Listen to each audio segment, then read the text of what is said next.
Olá, amigos e amigas da Educação Física Escolar, da Rede Escolar. Voltamos aqui, mais um episódio do nosso Historiando.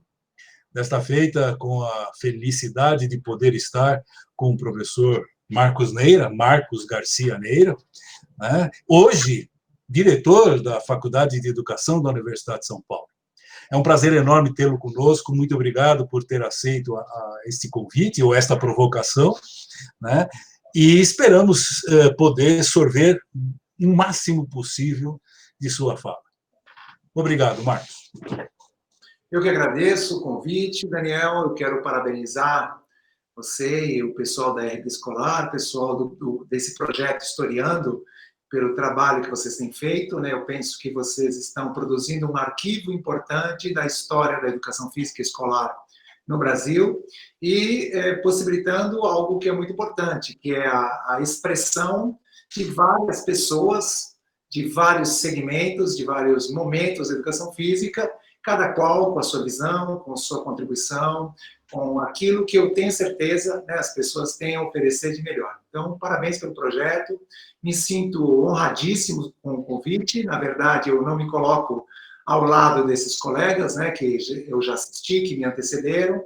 Para mim, eles são a referência, né, são a bibliografia dos trabalhos que a gente desenvolve. Então, me sinto muito honrado. Muito obrigado mesmo. E é um prazer também falar com seus ouvintes, né, com a sua assistência. Eles vão com certeza sorver muito disso. Vamos lá, Marcos. Conta um pouquinho do Marcos, né? O Marcos, como trilhou, né, e até chegar na decisão de estar na formação como um professor de educação física. Muito bem. Eu sou filho de uma família de imigrantes. Meus pais são da Galícia. Meu pai já é falecido, a minha mãe é uma senhora já de idade avançada, e como casal de imigrantes recém-estabelecidos no Brasil, eles vão morar na periferia de São Paulo. Minha mãe reside lá até hoje, num bairro bem distante, chamado Cidade Ademar, né? Na divisa com Diadema, o bairro da Cidade Ademar, e nós crescemos lá, né? Eu e meus irmãos, nós somos uma família, naquele momento, uma família numerosa. Crescemos naquelas ruas de terra, crescemos estudando naquela região, crescemos vivendo aquela situação como tantas outras famílias de crianças, famílias, né, de operários, pessoas, né, pessoas que lutando muito, né, para vencer em terras estrangeiras, né? Então, cresci naquele contexto. E os meus pais sempre foram pessoas que defenderam muito a educação e que primaram muito, lutaram muito para que seus filhos conseguissem, né, concluir a escolarização. Quando eu terminei a conhecida oitava série, comecei a trabalhar, né, porque era um outro momento. Às vezes as pessoas, né, os mais jovens, têm alguma dificuldade de entender o contexto. Toda aquela geração e toda aquela vamos dizer assim, aquela camada social desenvolvia dessa maneira. Então, depois passava para o ensino noturno, trabalhava durante o dia, e aí a gente, em casa, nós, né, cultuávamos de alguma maneira, né, uma tradição da família, os valores da família, uma certa visão de mundo, e a minha família foi uma família muito ligada ao mar, né? Os meus avós, meus bisavós, na Galícia, sempre mexiam com o mar, sempre muita relação com o mar, etc. Para nós, a ida à praia, né, fazer o famoso bate-volta lá na Praia Grande, em outra praia, que meu pai tinha um fusquinha, enfiava todo mundo no carro, levava para lá, sempre foi uma relação muito assim. Meu pai havia servido na Marinha, o meu avô, meu bisavô, etc., né, toda uma tradição de ir para a Marinha, e aquilo acho que foi, de uma maneira, me influenciando.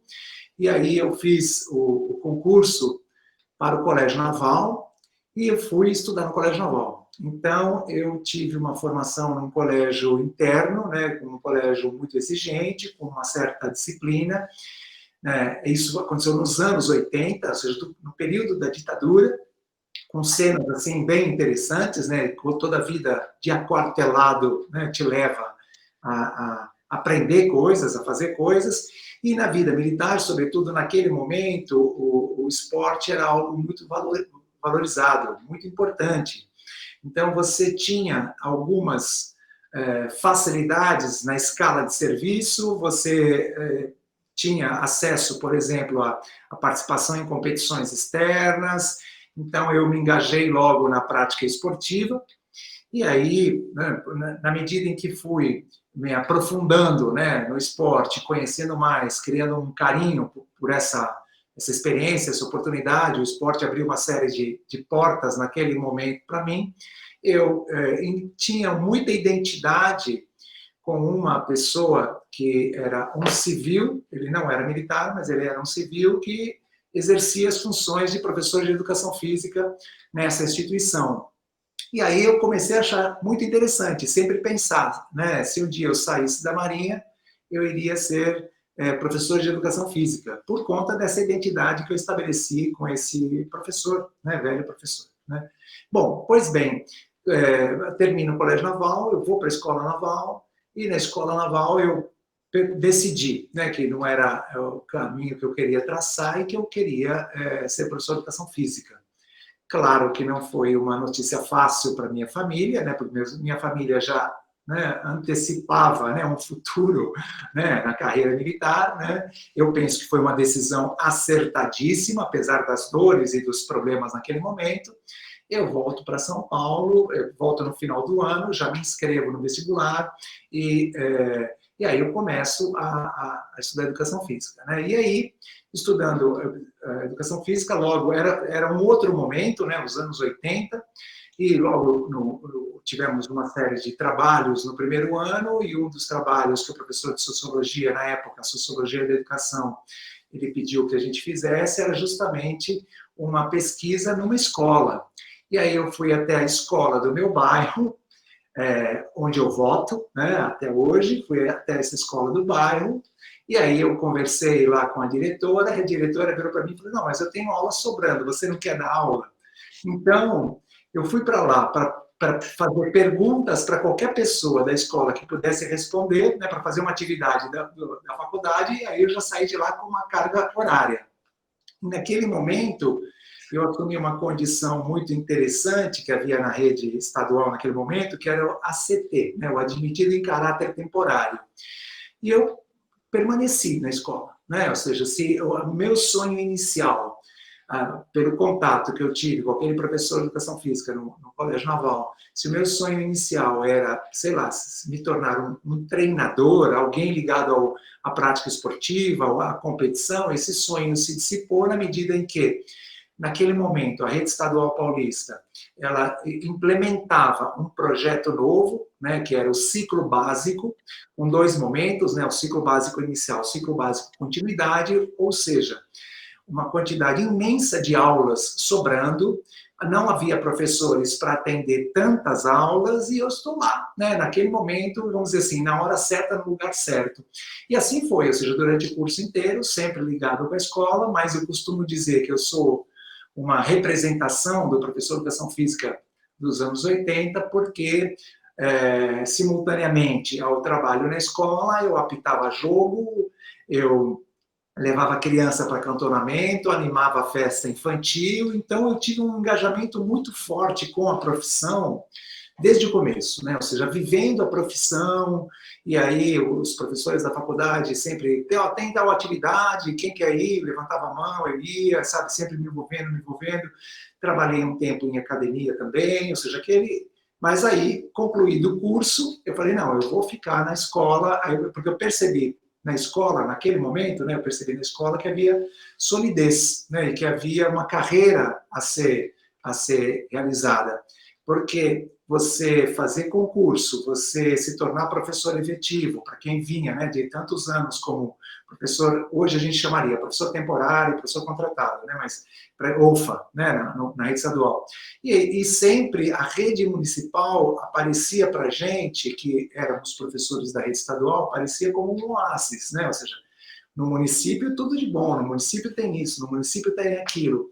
E eu concluo o curso, 2 anos depois abre concurso para o município, para a rede municipal, eu entro na rede municipal no momento que eu penso, hoje olhando para trás, né, eu vejo que é um momento muito importante, porque foi na gestão da prefeita Luísa Erundina, o secretário municipal, o professor Paulo Freire, e a própria preparação para o concurso foi um ritual muito interessante, porque eu trabalhava de manhã, de tarde, à noite, academia ou qualquer coisa desse tipo, né, sempre, né, tentando sobreviver, né, tentando, né, sair daquela origem, né, eu sempre penso que a escola tem a educação formal, né, tem essa possibilidade, né, de mudar o destino das pessoas, né, então eu me agarrei nisso, como eu disse, um incentivo muito grande da família, me agarrei nessa possibilidade e falei assim, olha, eu vou vencer nessa história aqui, né, e aí sempre tentando, né, juntar dinheiro,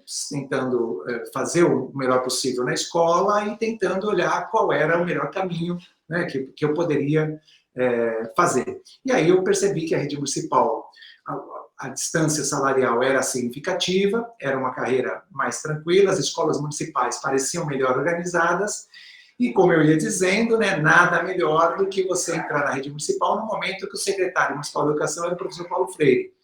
A preparação para o concurso já foi uma coisa assim impressionante, né? Porque a bibliografia era uma bibliografia que a gente não tinha estudado na faculdade, né? Ou seja, já mesmo a bibliografia da educação física já era uma bibliografia que dialogava com as ciências humanas. Os documentos da rede municipal que nós tínhamos que estudar para poder fazer o concurso, também já colocavam a discussão do conselho de escola, do projeto político-pedagógico, dos temas geradores, era uma discussão, assim, para a época, e para quem vinha de uma formação como a minha, né, mesmo, né, tendo sido aluno da escola municipal, acabei esquecendo de dizer, né, eu fui aluno da escola municipal, depois me torno professor da escola estadual, e depois eu volto para a escola municipal na condição de professor, né, seria uma coisa, né, assim, um sonho, vamos dizer. E aí, acabei me saindo bem, né, acabei sendo aprovado nesse concurso, escolhi uma escola na região do Butantã, porque, simultaneamente, né, na minha experiência na escola, me mostrou que seria importante que eu aprofundasse os conhecimentos pedagógicos. Então, 2, 3 anos de formado, eu percebi que a formação obtida no curso de Educação Física se mostrava um pouco lacunar quando a gente olhava o tipo de trabalho que era necessário ser realizado na escola, principalmente na escola pública, principalmente na escola pública da periferia.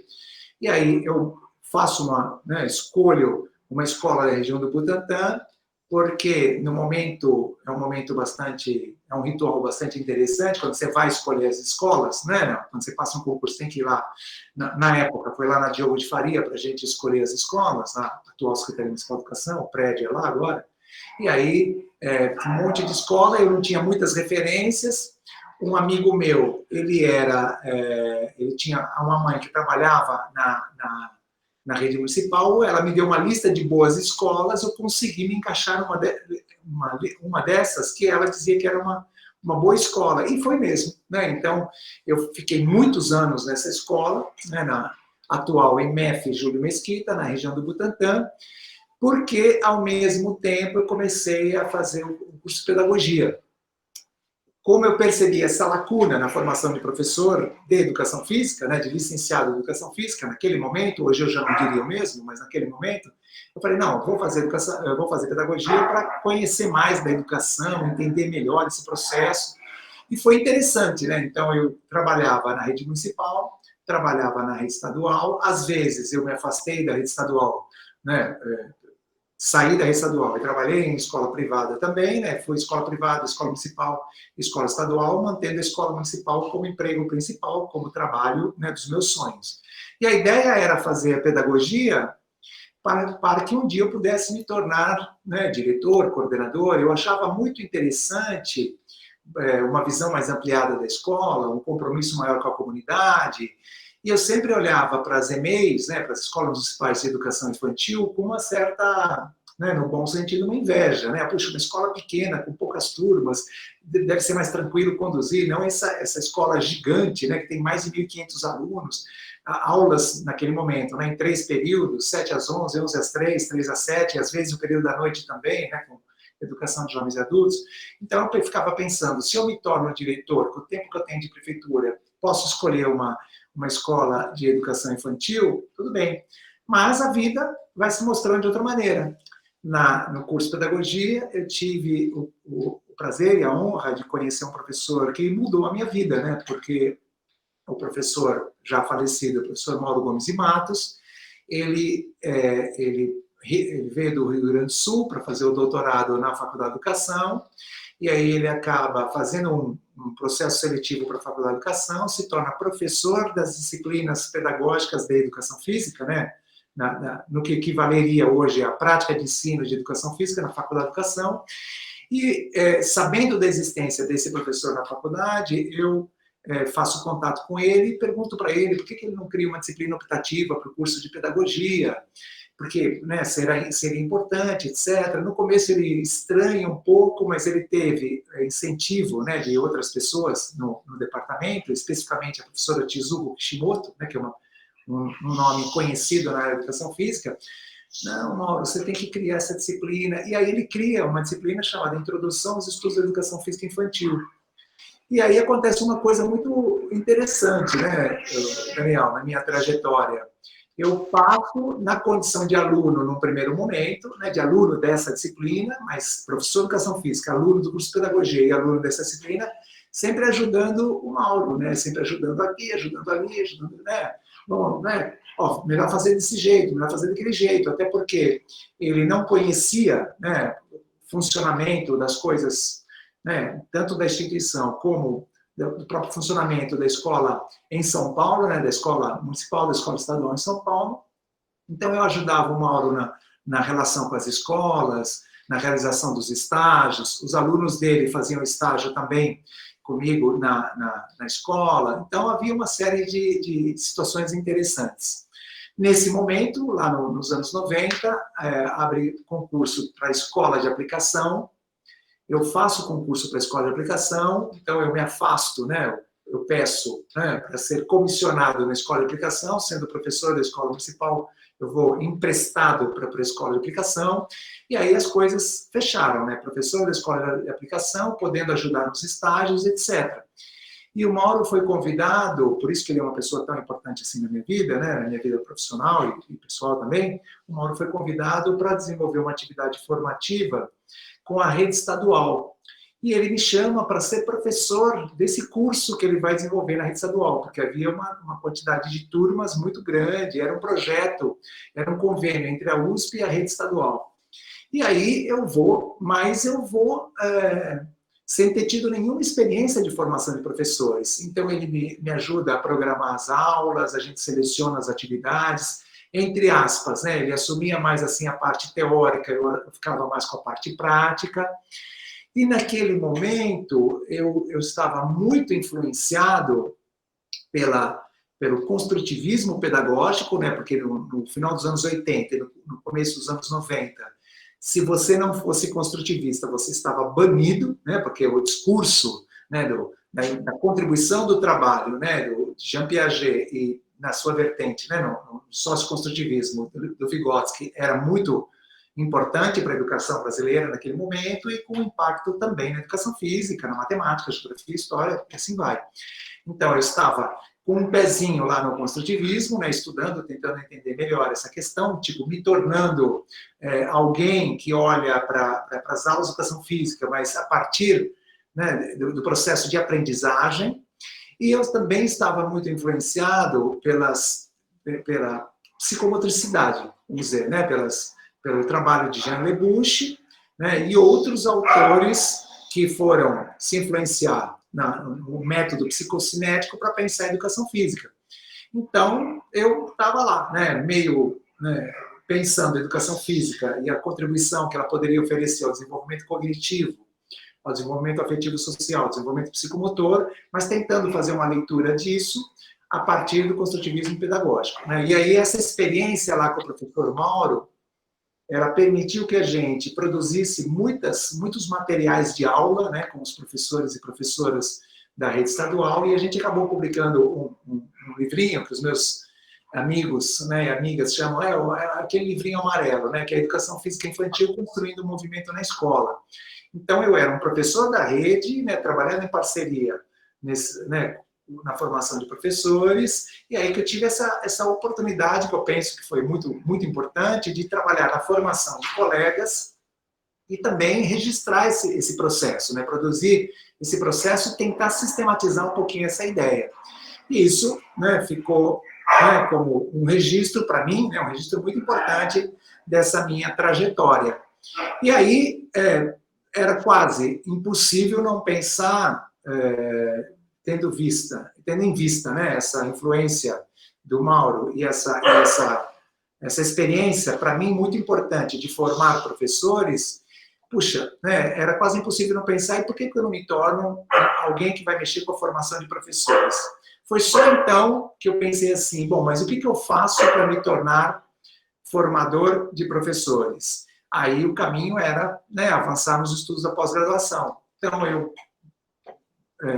ingresso no mestrado, estudando a influência das metodologias de ensino, né, fiz um trabalho de comparação entre duas propostas de ensino, uma proposta mais fechada, centrada no professor, e uma proposta mais aberta às experiências dos estudantes, né? Muito influenciado por aquele livro Concepções Abertas das Aulas de Educação Física, né? Do Rainer. E aí foi... era um outro momento, né, Daniel? Então, o ensino superior estava em franca expansão, né, naqueles anos lá do governo Fernando Henrique, um monte de aulas e precisando, e cursos, etc., né, e aí você vai procurando esse espaço, né, na escola, e procurando esse espaço na escola e tentando, né, sobreviver, tentando fazer alguma coisa importante nas aulas, tentando fazer um trabalho mais científico, mais organizado, mais sistematizado, e as aulas que eu desenvolvia, tanto na educação infantil, né, numa certa passagem, quanto nos anos iniciais, nos anos finais, no ensino fundamental e no ensino médio, ela sempre sendo esse espaço importante de estudo sobre aquilo que vinha acontecendo, né? Então, foi nessa toada, né, e o Mauro abrindo uma série de oportunidades, né, tive a oportunidade, graças a ele, de trabalhar na produção dos Prêmios Curriculares Nacionais, né, que foi uma outra experiência bem marcante, e aí acabo me tornando, num primeiro momento, né, professor de instituições de ensino superior privadas, ingresso no doutorado, estou lá, né, no ensino superior privado, na escola pública, e fazendo doutorado. Aí, concluindo o doutorado, eu fiz concurso para a Faculdade de Educação, e aí sim, né, entrando na Faculdade de Educação, na condição de docente precário num primeiro momento, né, docente temporário, e depois vou me firmando, e aí, né, seguindo aí, fazendo os concursos que a vida acadêmica vai te colocando. E foi aí que eu tenho uma outra virada, né, vamos dizer assim, uma outra virada na minha vida, né, que eu tive a oportunidade de reservar, quando você é contratado como professor em dedicação exclusiva, você não precisa trabalhar com tantas turmas e dando aula para tantas crianças em tantos horários diferentes, você pode organizar melhor a sua vida, né, do ponto de vista da pesquisa, e eu começo a fazer pesquisas nas escolas, né, assim, já não mais na condição de professor, mas na condição de alguém que vai lá para fazer pesquisa. E fiz um trabalho numa escola em Osasco, né, numa EMEF, né, em Osasco, e aí que me dei conta que aquela linha que eu vinha desenvolvendo, né, uma perspectiva psicomotora do ponto de vista da educação física, mas influenciada pelo construtivismo pedagógico do ponto de vista da concepção de aprendizagem, ela não encontrava eco numa outra comunidade, numa outra realidade, com outras pessoas, né, com outras características. E aí, lá na Faculdade de Educação, a gente constitui, junto com o meu grande amigo, né, o professor Mário Nunes, a gente acaba constituindo um grupo de pesquisas que começa a se aproximar deste campo teórico mais alinhado ao que hoje se conhece como teorias pós-críticas, né? Ou seja, todos os professores, eu imagino, né, todos os professores da minha geração, lá nos anos 90, foram muito influenciados, né, pelo discurso crítico da educação física, pela discussão da cultura corporal, pela discussão da perspectiva crítico-superadora, crítico-emancipatória. Todos nós somos muito influenciados por isso. Mas, na minha experiência, né, com muita dificuldade, né, de implementar, de entender, etc. apesar de ter sido aprovado no concurso da Prefeitura de São Paulo e ter tentado trabalhar, né, nessa perspectiva por muitos anos, eu sempre, nossa, eu estava muito mais alinhado, eu reconheço isso no meu percurso, né, muito mais alinhado a uma perspectiva que ajudasse as crianças a um desenvolvimento integral. Bom, só que agora, na Faculdade de Educação, agora olhando para a Escola de Osasco, agora olhando para né, outras formas de análise social, esse grupo que foi se constituindo, né, então, se o professor Mauro ele teve uma influência fundamental na minha vida, eu não nego isso, esse grupo de pessoas, né, o GPF, que é um grupo de professores e professoras em atuação na educação básica, ele gera uma mudança também na minha maneira de ver a educação e na minha maneira de ver a educação física. Por quê? Porque estas pessoas, elas simpáticas, né, a essa maneira de analisar a sociedade, que o pós-modernismo, que o pós-colonialismo, que o pós-estruturalismo, que os estudos culturais, que o multiculturalismo crítico, que os estudos de gênero e a teoria queer disponibilizam, né, são formas de analisar a sociedade, formas de analisar as relações sociais. Essas pessoas começam a estudar essas teorias e aí a pensar como pode ser uma educação física a partir daí. Então, nós temos lá em 2005 um primeiro resultado de pesquisa sobre isso.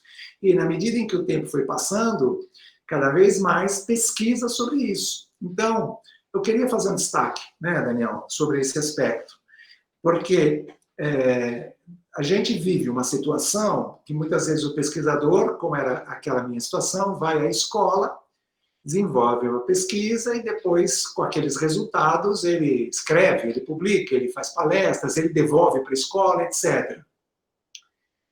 Muito embora, na época em que eu fiz o mestrado, na época em que eu fiz o doutorado, eu era professor da rede e fiz a pesquisa com as minhas próprias crianças, com as próprias crianças com quem eu trabalhava, eu não tinha a dimensão do tipo de contribuição que esta interação entre a pesquisa e o ensino podem oferecer. Dizer isso em 2020 parece trivial, mas isso não era tão simples assim pensar isso nos anos 90. Quando lá no começo, né, do século XXI, lá em 2004, 2005, 2006, esse grupo de pessoas, muitas pessoas, que é um grupo que vai se renovando, né, porque as pessoas saem, vão fazer as suas vidas, voltam, vêm outras pessoas novas, etc. Esse grupo de pessoas vai, cada qual do seu jeito, oferecendo uma contribuição diferente, né? Tem colegas que estudam pós-colonialismo, tem colegas que estudam pós-estruturalismo, tem colegas que trabalham na educação infantil, no ensino fundamental, no ensino médio, né? Na educação profissionalizante, na educação de jovens e adultos, e vão produzindo experiências que podem ser analisadas, e vão produzindo um tipo de conhecimento muito específico, que é o conhecimento da prática, que é o conhecimento sobre a prática, que é o conhecimento científico que o professor produz também. Isso hoje nos permite dizer, né, que esse esforço que é coletivo, esse esforço que é de muitas pessoas, nos permite dizer, nos permite colocar para o debate, né, uma teoria curricular cultural da educação física. E por que se chama cultural?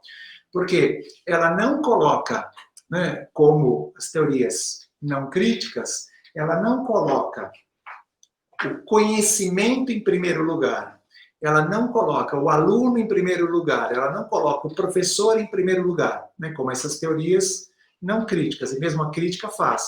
Ela coloca a cultura no centro. Né? Então, é uma educação física no sentido cultural, porque ela trabalha a partir dos referenciais das teorias pós-críticas, e o professor, a professora, vão tematizar as práticas corporais.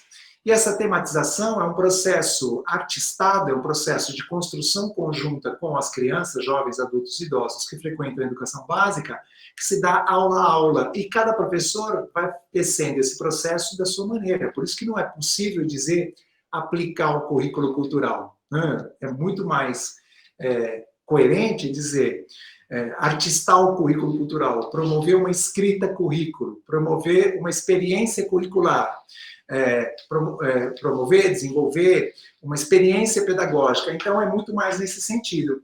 Então, hoje, né, olhando, né, para aquilo que vem sendo feito pelos meus colegas, pelas minhas colegas, nesse trabalho que é coletivo, eu me sinto bastante orgulhoso, né? Eu penso que pode ser uma contribuição para a área da educação física.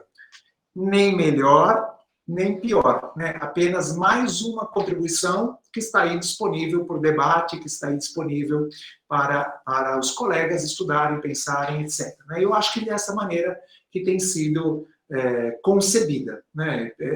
É muito interessante porque, como nós fazemos no grupo, mesmo agora, durante a pandemia, né, um trabalho de aprofundamento nas teorias pós, mas de discussão da prática e análise da prática, experimentos na prática, nós estamos sempre retroalimentando a teoria com conhecimentos da prática.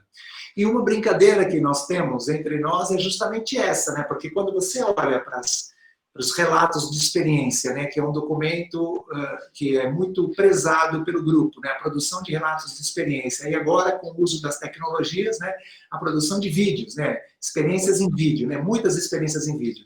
Então, quando você olha para as primeiras, você já não se reconhece nelas, né, porque hoje a gente já está pensando a proposta de uma outra maneira. Então, e é muito interessante como cada professor, cada professora se posiciona como autor ou autora da sua prática e vai atribuindo àquela experiência pedagógica o seu olhar, a sua maneira de ver as coisas.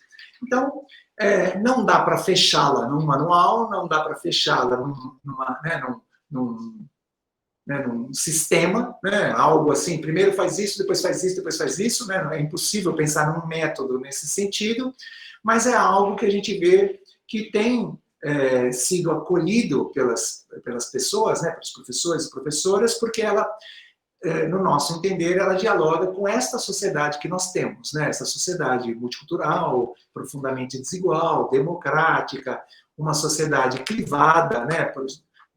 Porque nós temos uma segregação, né, de raça, etnia, gênero, orientação sexual. Então, essa proposta, no nosso entender, ao tematizar as práticas corporais, ela dialoga com isso.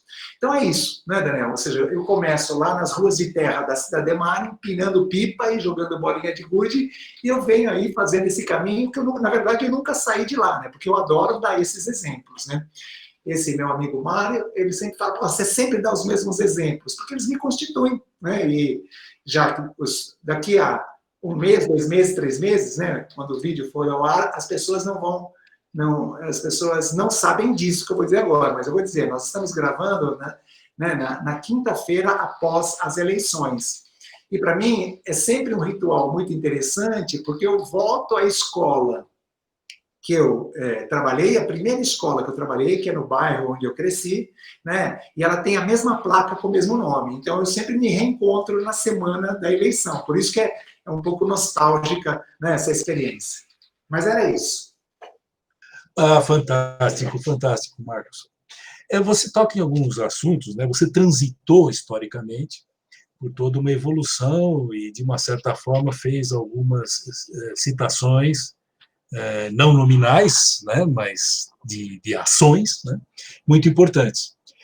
E creio que, talvez, sem tentativa de qualquer elogio esquisito, né, mas já elogiando, esse processo de acreditar que não existe uma única forma de fazer e ela não precisa ser padronizada, não precisa ser enlatada, esquadrinhada e obrigatória, eu acho que é uma contribuição mais do que significativa no momento vivido.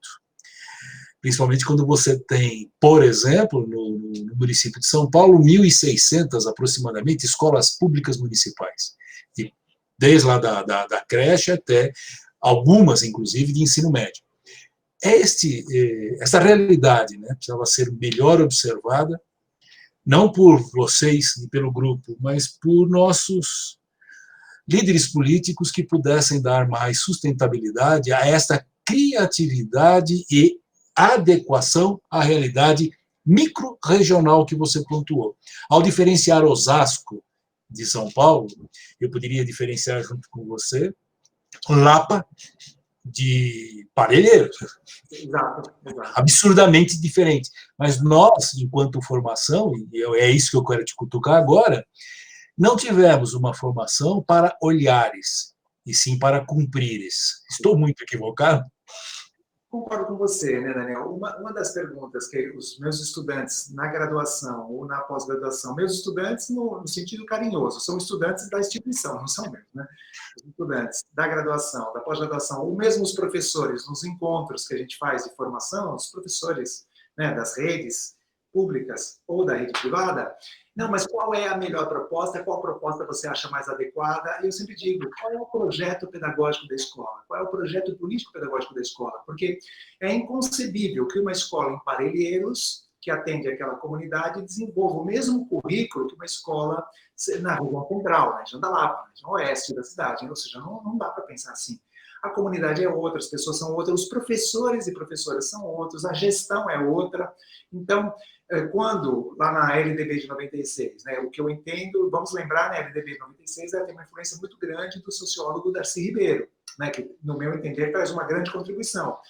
Quando nós temos a possibilidade de pensar numa proposta pedagógica para a escola, e aquela proposta é o documento da escola, e aquela proposta deve ser discutida, acordada, debatida, e lá na LDB, né, também consta que nós temos que desenvolver uma aula de educação física, né, porque a educação física deve estar alinhada à proposta pedagógica da escola e com essa sensibilidade. Né? Então, quem sou eu, né, que conheço, vamos dizer assim, razoavelmente as escolas que eu pesquiso, né, onde eu pesquiso, razoavelmente, né, eu sou um visitante estranho, né?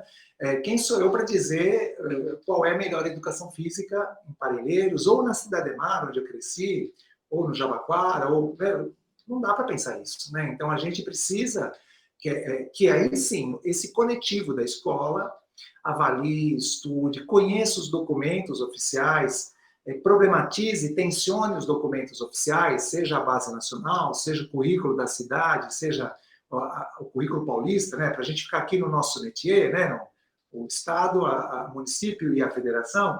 Então, esse professor, essa professora precisam ser instigados nesses momentos coletivos a estudar, debater, analisar e produzirem aquela experiência que tem mais a ver. Agora, né, Daniel, é importante que se diga que essa intervenção desse professor, ela não pode ser uma intervenção aleatória, né? Ele precisa fazer uma intervenção fundamentada, uma intervenção científica.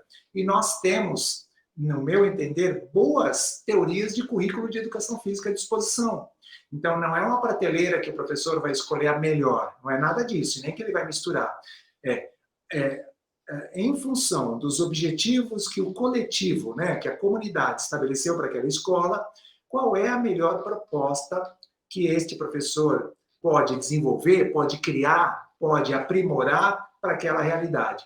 Então, há escolas que preferem atribuir as aulas de educação física dobradinha, né, juntas. Há escolas que preferem atribuir separadas. Isso já faz uma mudança, porque se você só vai encontrar com as crianças uma vez por semana, olha, talvez algumas das propostas de educação física dialoguem mais ou menos. Agora, se você tem, como ainda temos, né, gente, por incrível que pareça, aulas de educação física fora do horário, porque o Brasil é muito grande, né, o Brasil tem muitas realidades. Se você tem, como infelizmente ainda existem, aqui mesmo em São Paulo, em algumas escolas privadas, aulas separadas, meninos e meninas, eu acho que esses professores precisam rever isso rapidamente, né, a escola precisa rever isso. Ou seja, nesses contextos, talvez aquela proposta desenvolvida por aquelas pessoas que lá estão na escola X, talvez ela não dialogue com essa outra realidade. Então, tem que essa realidade precisa ser o objeto de análise e de estudo dos professores, mas não é o professor fazer o que quer, na minha visão, né, e não é o professor fazer um pupurri, né, como às vezes as pessoas pensam isso. Sim, ou seja, quais são aquelas propostas que são resultantes de trabalhos de campo, que são resultantes de trabalhos científicos, que possuem fundamentação e que caracterizam a formação de alguém que frequentou a universidade. E eu não estou dizendo que eu tenho a mesma formação que eu tinha quando eu saí da faculdade de educação física. Agora, eu vou, na minha longa trajetória de professora, como qualquer professor, vai interagindo com essas concepções, essas ideias, essas propostas, se apropriando delas, né? Então, você vai conhecer, então, as principais obras que hoje influenciam a educação física brasileira, elas foram publicadas quando eu já estava formado. E foi nessas experiências formativas, fazendo concurso, me preparando, lendo isso, lendo aquilo, fazendo concurso, né, fazendo curso de extensão, que você vai se apropriando e vai conhecendo. E aí, Daniel, claro que você é mais simpático, né, a determinada visão de escola, de sociedade, de criança, de educação física. Né? Então, hoje, oficialmente, se você pega os principais documentos da educação física, a educação física está na área das linguagens. É isso, né? A educação física está lá. Mas existe mais de uma maneira de entender isso. É importante que o professor conheça isso, ou seja, se o professor está trabalhando numa rede que a educação física está nesse lugar, algumas práticas talvez não coincidam, talvez sejam, né, contraditórias, sejam divergentes. Então, esse trabalho quem tem que fazer é o coordenador pedagógico, claro, né, que tem que ajudar o professor, enxergar o professor, ou seja, nesse contexto não tem a ver avaliar o aluno pela quantidade de cestas que ele faz no lance livre. Eu já fiz isso como professor, né, já avaliei aluno dessa maneira. Ou seja, mas naquele momento eu estava, como eu disse, influenciado por outras ideias, e era o que havia à disposição. Então, o que nós tínhamos em termos de produção da educação física nos anos 90, no finalzinho dos anos 90, é muito diferente do que existe hoje. Então, hoje você tem muita coisa muito boa produzida pelos próprios professores das escolas.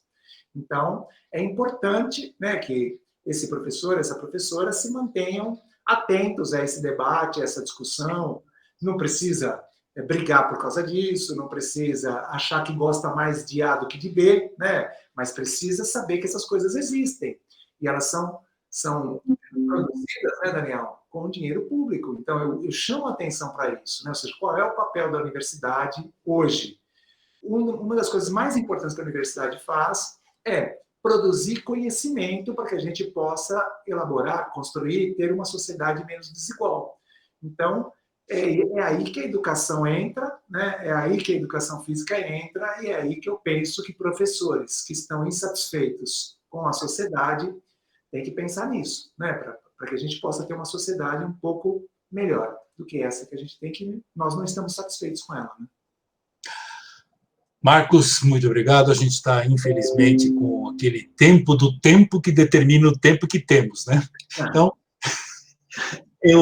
a gente vai voltar a falar, certamente. Né? Eu agradeço mais uma vez a sua gentileza, a sua amorosidade. E, para concluir, deixe uma mensagem para aqueles que talvez estejam buscando a educação física como campo de intervenção social, para que a gente possa fechar com um carinho, lembrando alguma coisa para estas pessoas. Então, eu penso que esses meus colegas, essas minhas colegas, né, que agora estão pensando na educação física, pensando em seguir essa carreira, que eles têm pela frente, né, um trabalho muito importante. Né? Nós estamos atravessando um momento bastante especial, né, da sociedade. Né? Nós estamos assistindo uma mudança de concepção, eu penso que principalmente no mundo ocidental, né, pelo pouco que eu posso acompanhar, e que nós estamos finalmente, né, reconhecendo que todos os grupos sociais são importantes. Né? Ou seja, nós estamos com séculos, né, séculos, gente, de uma sociedade cindida, né, de uma sociedade dividida, e nós nos acostumamos, nesses séculos de história, a pensar que tudo bem se tudo aquilo que é produzido ficar na mão de poucos.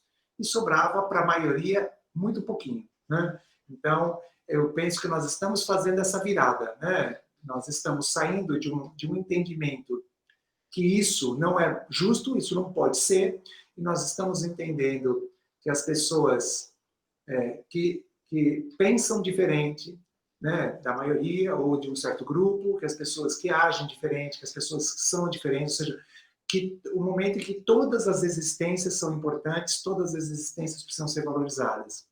E como as formas de regular as pessoas, elas atuam diretamente no corpo, né, e aqui eu estou pensando em Michel Foucault, né, o trabalho com a educação física precisa ser uma experiência democrática e democratizante.